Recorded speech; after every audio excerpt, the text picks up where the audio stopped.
세상에는 이런저런 모임들이 참 많습니다. 여러분들도 아마 이런 모임에 속해 계시기도 하고 또한 저런 모임을 만나기도 할 것입니다. 그 가운데는 열정적이고 헌신적인 모임도 많습니다. 또한 끈끈하고 결속력이 강한 모임도 있습니다. 세상에 영향력이 있거나 나를 보호해주는 그러한 보호막이 되어주는 모임들도 있습니다. 그런데 요즘 세상에는 또한 또 다른 모임이 하나가 있지요. 실제로는 만나지 않지만 가상에서만 만나는 모임들도 있습니다. 온라인 모임이라고 이야기하죠. 서로 얼굴은 모릅니다. 어떠한 삶을 살고 있는지 모르겠지만 어떤 공통의 관심사나 취미를 가지고 가상의 공간에서만 카카오톡이라든지 그 여러 가지 밴드라든지 이런 것을 통해서 만나는, 그리고 정보를 주고받는 모임도 있습니다. 그런데 세상 안에 이런 모임들은 세상 안에서의 모임이고 세상을 살아가기 위한 모임입니다. 그런데 교회는 그렇지 않다라는 것이죠. 어느 날 곳곳에서 생겨나기 시작한 교회는 그랬습니다. 그곳에 모인 사람도 희한하고요. 그 모임 자체도 희한합니다. 전에는 보지 못했던 이상한 모임이었습니다. 이익을 위해서 모이지 않았습니다. 친목을 위해서도 모이지도 않았습니다. 그리고 특별한 그 모임의 모임을 위한 자격이나 조건을 요구하지도 않았습니다. 당신의 신분과 계급이 엄연한 현실입니다. 그게 질서였습니다. 당연한 것이었습니다. 그런 현실 속에서도 신분과 계급에 갇히지 않았다라는 것이죠. 아무에게나 열려 있었습니다.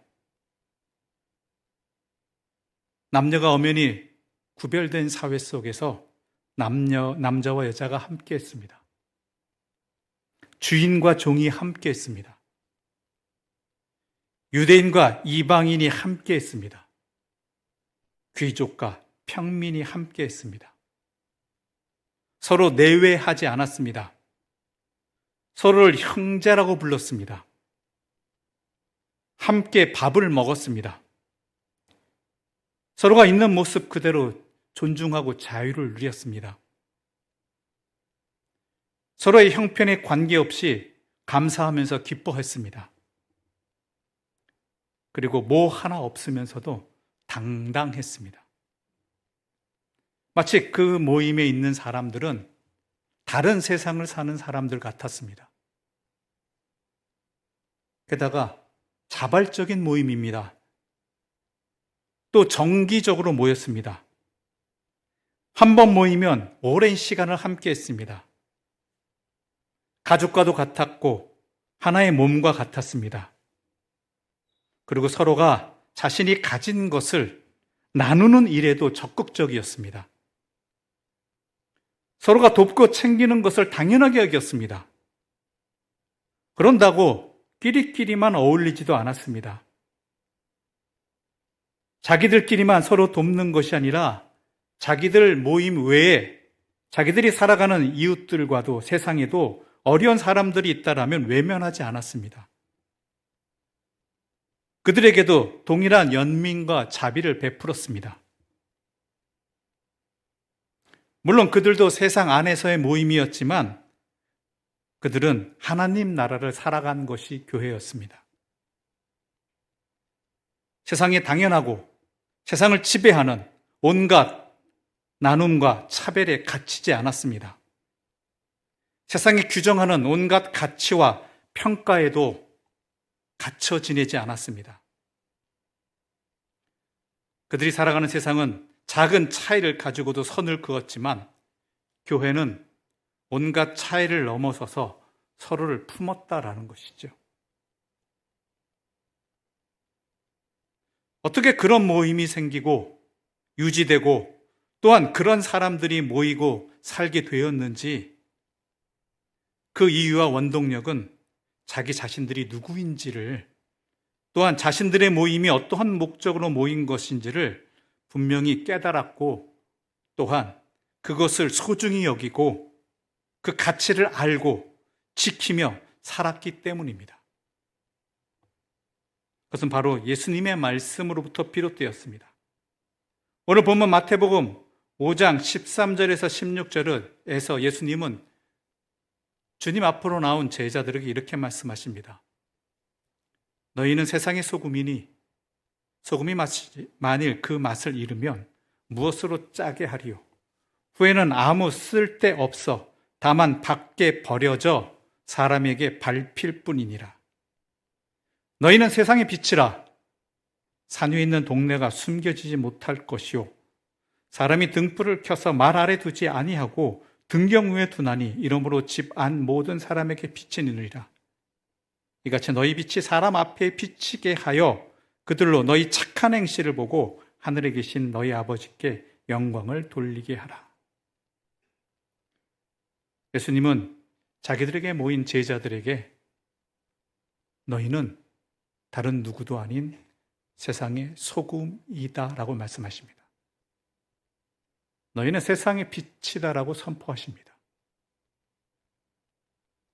예수님의 이 말씀 속에서는 그들이 어떠한 존재인지 그들의 정체성을 밝혀주는 것도 계시지만 그 안에는 또 다른 의미가 그러므로 그렇게 살아야 된다. 그렇게 행해야 된다라는 의미가 함께 담겨 있는 것이죠. 소금으로 살아야 되고 세상의 소금으로 살아야 되고 세상의 빛으로 살아야 된다라는 것입니다. 이 말씀에 제자들은 엄청난 충격을 받았을 것입니다. 예수님께 모인 사람들은 어떤 사람들이었습니까? 대부분이 그 당시에 그 험난한 세상 속에서 어찌할 바를 모르고 세상 풍파에 휩쓸려 살아가는 사람들. 그저 자기 목숨, 하루의 생명 부지하기가 정신이 없고 여력이 없는 사람들이 대부분이었습니다. 즉 자신들의 가치를 보잘것없는 인생으로 볼 수밖에 없는 그들에게 예수님은 그들에게 너희가 세상의 소금이고 너희가 세상의 빛이다라고 말씀하시는 것이죠. 오늘날 우리들에게 소금은 매우 흔한 것이고 보잘것없는 가치이지만 당시의 소금이라는 것은 매우 귀한 것이었습니다. 반드시 있어야 할 것이었습니다. 예수님 앞에 나온 사람들, 이 선포를 들은 사람들은 물론 그들도 이 현실의 암담함 속에서 뭔가 지금과는 다른 세상이 오기를 바랬을 것입니다. 하지만 그 다른 세상이 오기까지 자신들은 아무것도 할 수 없는 연약한 존재라는 한계성을 가지고 절망 속에서 살았던 사람들입니다. 그들 자신 스스로가 이 새로운 세상을 열어갈 주체라고 생각할 수 없는 그러한 형편의 사람들이었죠. 만약 그들이 예수님을 만나지 못했다라면, 예수님의 이 말씀을 듣지 못했다라면 그들은 이 척박한 땅에서 태어나 주어진 대로 희망 없이 그럭저럭 살다가 흔적도 없이 사라져갈 그러한 존재들이었을 것입니다. 하지만 예수님 만났습니다. 그분의 말씀을 통해서 자신들이 어떠한 존재인지 그리고 어떻게 살아야 되는지를 분명히 깨닫게 되었고 그것의 참된 가치를 분명히 알게 된 것이죠. 그러다 보니까 그 어떤 상황에서도 이것을 놓치고 싶지 않았습니다. 이것을 지키며 살아가고 싶었습니다. 이것이 전부인 줄 알았습니다. 그래서 그리스도인들은 그리고 그 사람들이 모인 교회 공동체는 앞서 말한 대로 그렇게 살아간 것입니다.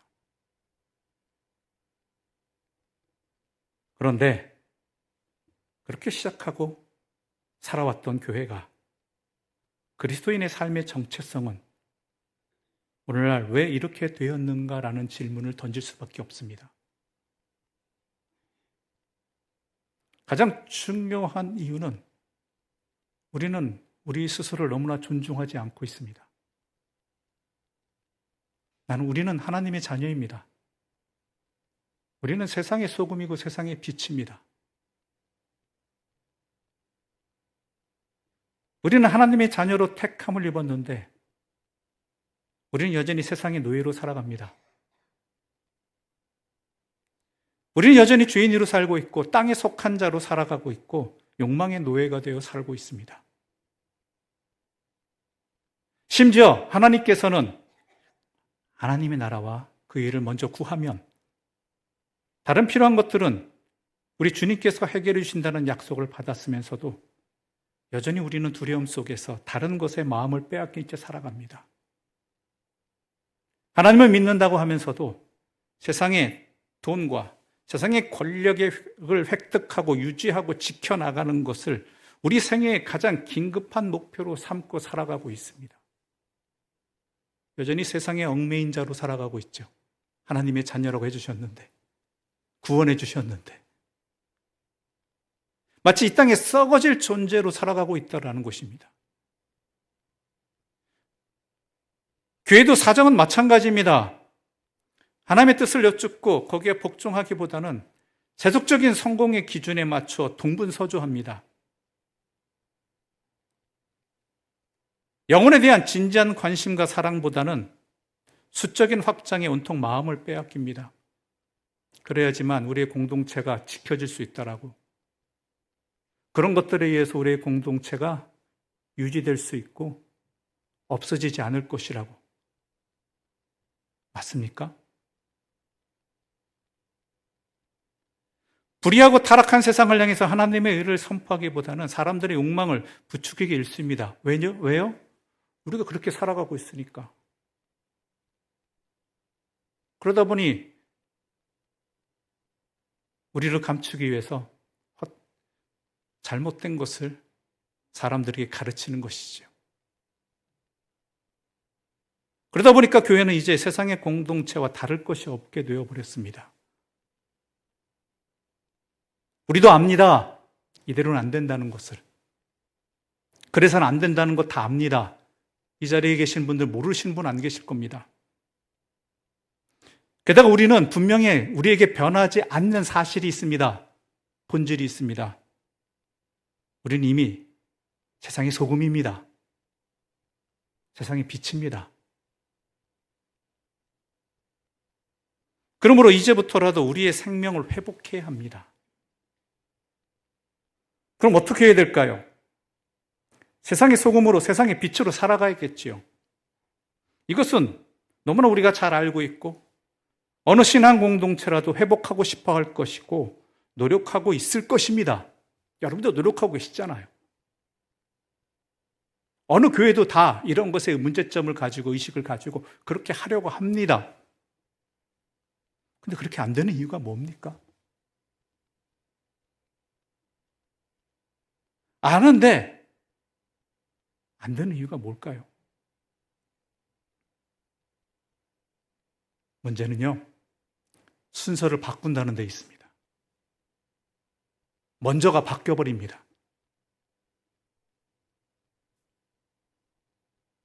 여러분에게 질문을 던지고 싶습니다.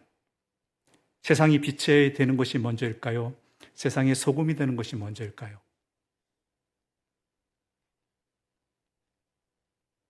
문제는 둘 다 하면 좋겠지만, 둘 다 동시에 하면 좋겠지만 그게 안 됩니다. 우리는 안 됩니다.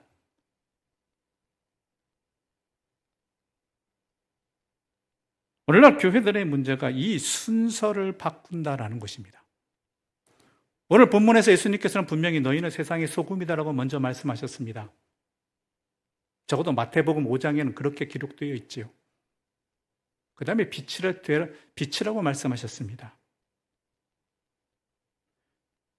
이 순서를 바꾸는 것이 문제가 되는 것이죠. 여러분, 예수님께서 공생을 시작하실 때 사탄에게 3가지 시험을 받으셨습니다. 그 시험의 내용을 가만히 살펴보면 순서를 바꾸는 겁니다. 먼저 해야 할 일을 바꾸는 겁니다. 그런데요, 단지 순서만 바꿨을 뿐인데요, 본질이 왜곡되어집니다. 목적이 바뀌어버립니다. 엉뚱한 게 되어버립니다.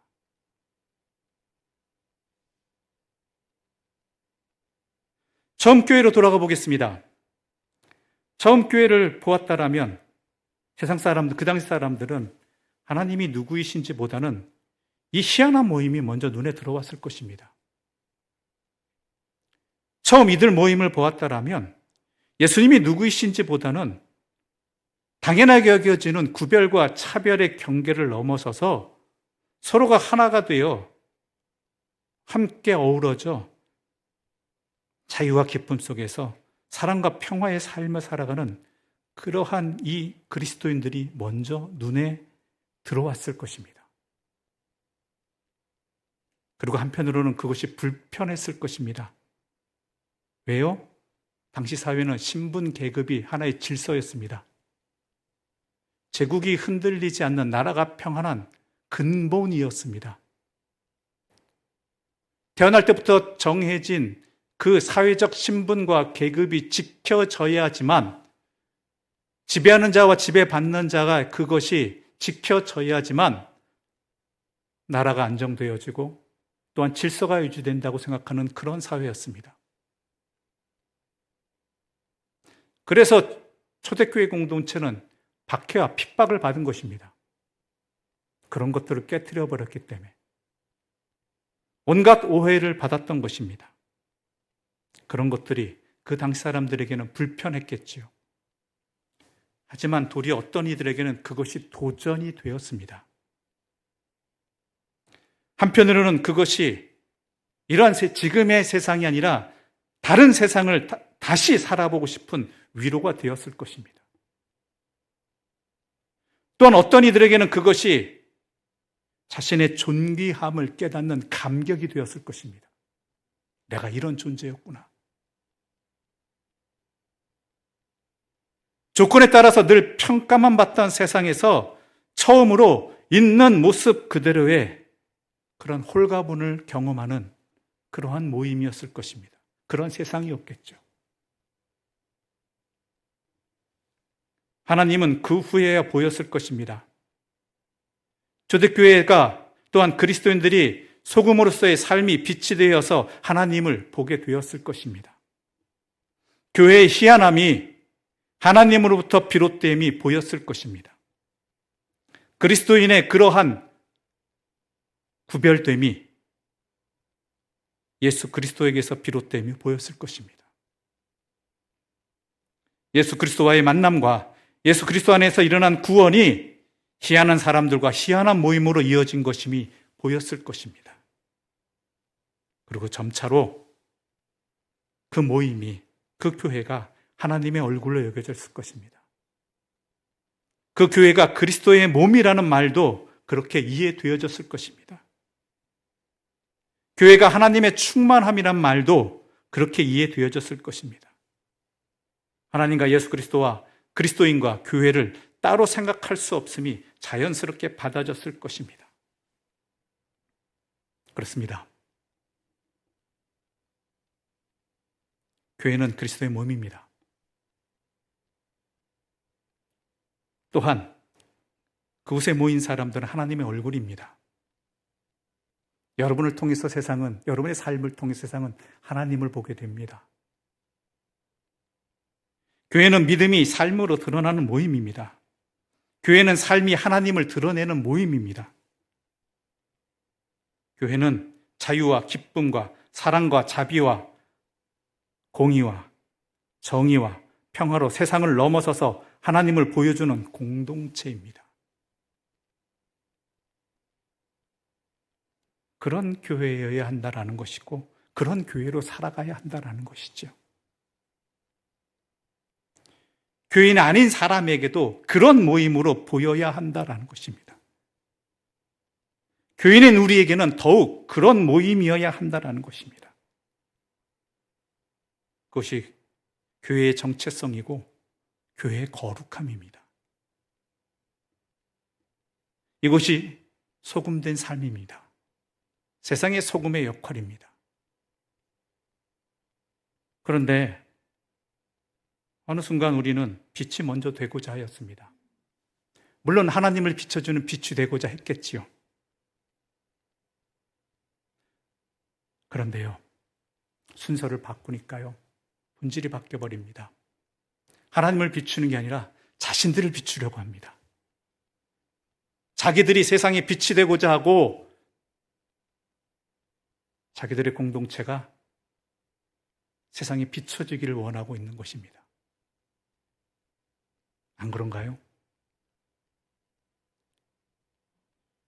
조금만 더 생각해보고 조금만 더 살펴보면 진정으로 하나님을 비추는 세상이 빛이 되어가고 있는지, 아니면 자기들이 빛나고자 하는 그러한, 세상에 자기들이 빛나고자 하는 그러한 빛이 되어가고 있는지, 그것에 사로잡혀서 내가 비추는 빛이, 아니 나를 세상에 비추는 것들이 조금 덜해질까봐, 옛날보다 못할까봐 걱정하고 염려하고 흔들려 버리는 것들이 우리들이 아니냐라는 것이죠. 많은 사람들이 말합니다. 먼저 세상에 빛이 되고 난 다음엔, 세상에 거대한 빛이 되면 소금의 역할도 더 잘 감당할 수 있지 않겠느냐라는 것이죠. 먼저 성전 꼭대기에서 뛰어내려서 아무 상처 없이 기적과 같은 일을 벌이면 하나님의 말씀을 전하는 것이 더 효과적이고 더 능력 있고 더 쉽지 않겠느냐, 더 많은 사람들이 받아들이지 않겠느냐라는 것이죠.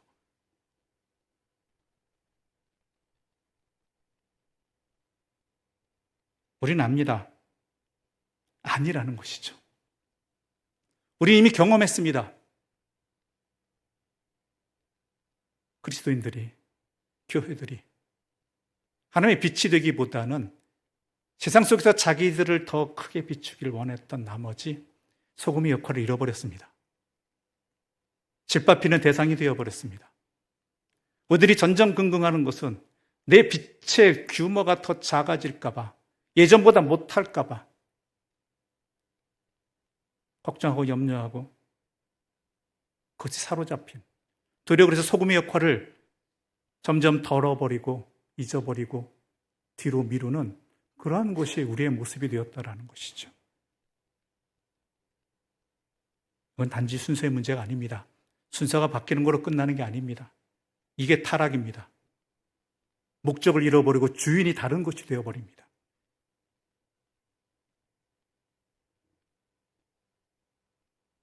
우리 자녀들을 보아도 그렇습니다. 교회 학교의 목적이 어디 있습니까? 우리 자녀들을 세상의 소금으로 키우는 것에 목적이 있습니까? 아니면 내 자녀들이 세상 속에서 빛나는 빛이 되기를 원하고 계십니까? 남보다 더 높은 곳에서 더 화려한 빛을 내는 것을 원하고 계십니까? 오늘날 교회 학교의 문제가 어디서부터 비롯되었다고 생각하십니까? 과연 이전에 그 많던 우리의 자녀들을 세상의 소금으로 키웠다라고 한다면 그렇지 않았기 때문에 오늘날 이 문제가 생기고 이 근심을 하게 되는 것이죠.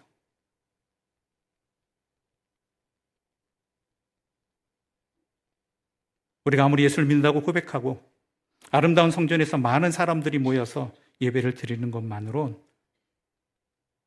산위에 있는 동네 역할을, 하나님의 빛의 역할을 제대로 감당할 수 없습니다.